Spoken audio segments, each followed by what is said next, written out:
नमस्कार, मी मीनल आणि तुमच्या सर्वांचं माझ्या यूट्यूब चॅनलवरती खूप खूप स्वागत। तर आज मी तुम्हाला दाखवणार आहे की जळलेला तवा जो तेलकट चिकट झालेला असतो तो कसा साफ करते मी। आणि बघा आता इथे दाखवणार।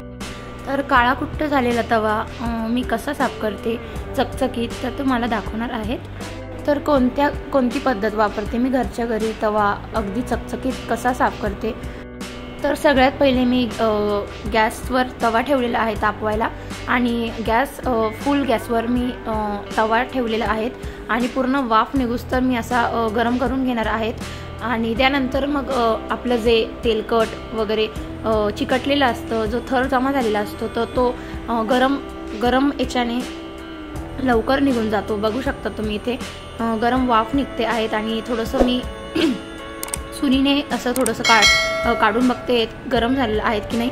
तर इतकं गरम झालेलं आहे की वाफ येत होती आणि अशाच पद्धतीने गरम करायचं आहे। आणि थोडं गरम केलेलं असताना जर तुम्ही लगेचच हात लावू नका, तुम्ही असा सांशीचा वापर करा आणि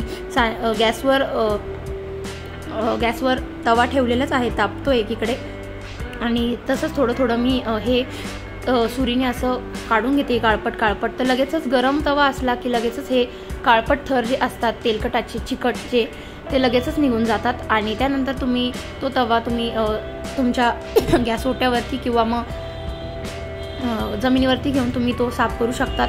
आणि इथे तुम्ही बघू शकतात त्यानंतर चांगला मी तवा इथे खरडून घेतलेला आहे सुरीने। त्यावरचा जो चिकट काळा थर झालेला होता तो अगदी हलगतपणे निघून गेलेला आहे। त्यानंतर इथे बघू शकतात परत मी गॅसवर ठेवलेला आहे, ती रिपीट आपल्याला 2 ते 3 वेळा गॅसवर कडक तापवायचं आहे। तर गॅसवर परत मी तवा असा चांगला तापून घेतलेला आहे आणि पाणी टाकलेलं होतं। पाण्याला बघू शकतात किती उकळी आलेली आहे। त्यानंतर पाण्यामध्ये मी काय वापरते आहे ते नक्कीच बघा। तर मी यामध्ये निरमा पावडर वापरलेली आहे, आपली धुण्याची निरमा पावडर। तुमच्याकडे कोणती निरमा पावडर असेल तुम्ही ती टाकू शकतात। तर इथे मी 1 चमचा निरमा पावडर टाकलेली आहे, त्यानंतर 1 चमचा सोडा घातलेला आहे। तर थोडासा चिमूटभर सोडा घातलेला आहे आणि त्यानंतर लिंबू घातलेला आहे। लिंबूने अगदी भांडे किंवा मग काही चिकट झालेलं असतं ते लगेचच निघून जातं, त्यामुळे थोडासा लिंबू पिळून घेतलेला आहे आणि चांगलं असं परत गरम करून घेतलं। तर गरम झाल्यावर तुम्ही बघू शकतात पाण्याला उकळी येत आहेत आणि पाण्यामध्ये सगळे जे चिकट थर झालेले होते काळे तर ते पूर्ण पाण्यामध्ये वरती आलेले होते। आणि परत एकदा थोडंसं पाणी घालून चांगला कडक करून घेतलेला आहे, गरम झालेला आहे तवा।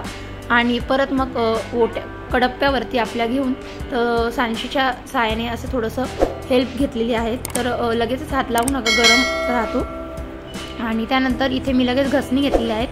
तर जितकं होईल मी तितकं सुरीने ते खरडून घेतलेलं होतं आणि त्यानंतर मग घसणी घेतली आहे तारीची। तर तारीच्या घसणीने सुद्धा असं मी घसून घेणार आहे, जितकं निघेल तितकं मी तारीच्या घसणीने घसण्याचा प्रयत्न करते। आणि तर असं निरमा वगैरे वापरून मी असा तवा साफ करते, पण थोडासा आपल्याला हातभार लावाच लागतो, जसं आपल्याला थोडासा जोर लावूनच घासावं लागतं। तर तशाच पद्धतीने मी घसणीने सुद्धा जोर लावून थोडं घसलेलं होतं।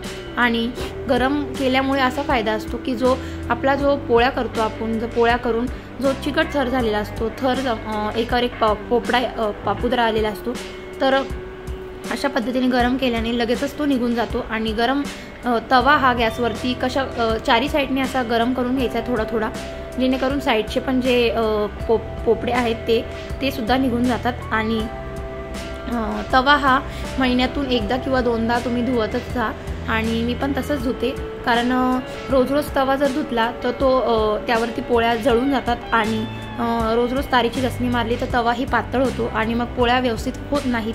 त्यामुळे मी महिन्यातून एकदा किंवा 2दा असं क्लीन करत असते। तर अगदी नवीन आणि चकचकीत असा हा तवा निघतो। तर अशा पद्धतीने तुम्ही सुद्धा ही ट्रिक यूज करू शकतात।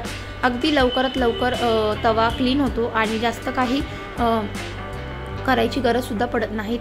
तर इथे बघू शकतात मी घसून घेतलेला आहे तवा, तर छान असा निघालेला आहे। आणि हे जे साईडचे तुम्हाला दिसत आहे थोडं काळं झालेलं, तर ते सुद्धा तुम्हाला जर काढायचं असेल तर माझ्याकडे आत्ता ब्लेड पान नव्हतं, तर ब्लेड पानच्या साहाय्याने तुम्ही हे बाकीचे जे काळे थोडे थर आहेत ते तुम्ही ब्लेड पानने क्लीन करू शकतात। तर माझ्याकडे आत्ता अवेलेबल नाही आहे, तर त्यामुळे मी नाही लावलेलं। तर जितका होईल तितकं मी आत्ता काढलेलं आहे, पण ब्लेड पान असेल तर तुम्ही पूर्णपणे क्लीन करू शकतात। आणि मागच्या साईडनी सुद्धा बघू शकतात किती चमक आलेली आहे। पूर्ण काळापणा निघून गेलेला आहे पुढून पण। आणि त्यानंतर मग इथे मी साबण घेतलेली आहे। तर साबण अंगाची साबण घेतली होती। तर इथे कोणती पण अंगाची साबण असेल तर ती थोडीशी आपल्याला तारीच्या घसणीने थोडीशी त्यावरती घासून घेतलेली आहेत। आणि लगेचच इथे तुम्ही माझा तवा बघू शकतात किती शुभ्र पांढरा दिसत आहे। पूर्ण काळा झालेला तवा असा मी घरच्या घरी साफ करते। तर व्हिडिओ आवडल्यास तर नक्कीच व्हिडिओला लाईक करा, शेअर करा, सबस्क्राईब करा। आता भेटते तुम्हाला मी पुढच्या व्हिडिओमध्ये।